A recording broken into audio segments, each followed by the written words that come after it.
कौवा, गरुड़ और यमदूत। एक अद्भुत कथा। एक बार की बात है, एक कौवे और गरुड़ में गहरी मित्रता हो गई। वे दिन भर साथ रहते, उड़ते घूमते और एक दूसरे से मन की सारी बातें साझा करते थे। उनकी दोस्ती इतनी पक्की थी कि एक दूसरे से कभी कुछ नहीं छिपाते थे। एक दिन दोनों नदी के किनारे एक पेड़ की डाल पर बैठे बातें कर रहे थे कि तभी एक यमदूत उधर से गुजरा। वह कौवे को देखकर हल्के से मुस्कुराया और आगे बढ़ गया। कौवे और गरुड़ ने उसे अनदेखा कर दिया और बातचीत में लगे रहे। लेकिन अगले दिन फिर वही हुआ। वही यमदूत आया, कौवे की तरफ देखा, मुस्कुराया और चला गया। इस बार कौवे को थोड़ी चिंता हुई। उसने गरुड़ से कहा, मित्र, कल भी वह यमदूत मुझे देखकर मुस्कुराया था और आज भी। मुझे डर है कि मेरी मृत्यु समीप न हो। गरुड़ ने मुस्कुराकर समझाया, यह महज संयोग भी हो सकता है, यूं ही चिंता मत करो।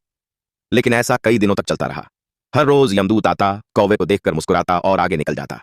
अब तो कौवे को पूरा यकीन हो गया कि उसकी मृत्यु निकट है। उसने घबराकर गरुड़ से कहा, मित्र, अब मैं निश्चित जान गया हूं। यह यमदूत रोज मुझे देखकर इसलिए मुस्कुराता है क्योंकि वह जल्द ही मेरे प्राण हरने वाला है। मैं मरना नहीं चाहता। गरुड़ को अब कौवे की चिंता जायज लगी। उसने कहा, डरो मत मित्र, मैं तुम्हें यहां से इतनी दूर ले जाऊंगा कि यह यमदूत तुम्हें कभी ढूंढ नहीं पाएगा।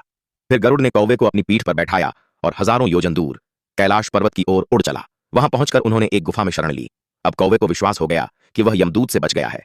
लेकिन जैसे ही वे गुफा में पहुंचे, वहां वही यमदूत पहले से मौजूद था। उसने कौवे को देखते ही तुरंत पाश फेंका और उसके प्राण हर लिए। गरुड़ स्तब्ध रह गया। उसने यमदूत से पूछा, तुमने इसे मारा क्यों? इसकी मौत तो टाल सकते थे।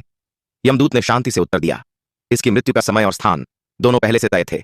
इसका अंत आज ही कैलाश पर्वत की इस गुफा में लिखा था, इसलिए मैं इसे यहीं लेने आया।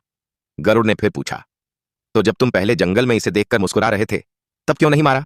वही कर देते। यमदूत मुस्कुराया और बोला, मैं जब उसे उस जंगल में देखता था तो आश्चर्य में पड़ जाता था। सोचता था, यह छोटा सा कौवा जो लंबी उड़ान भरने लायक भी नहीं, इतने कम समय में कैलाश कैसे पहुंचेगा? यही सोचकर मैं रोज मुस्कुरा देता था। पर देखो विधि का विधान, तुम जो इसके सबसे अच्छे मित्र थे, वही इसे अपने पंखों पर बैठाकर भाग्य के लिखे स्थान तक ले आए।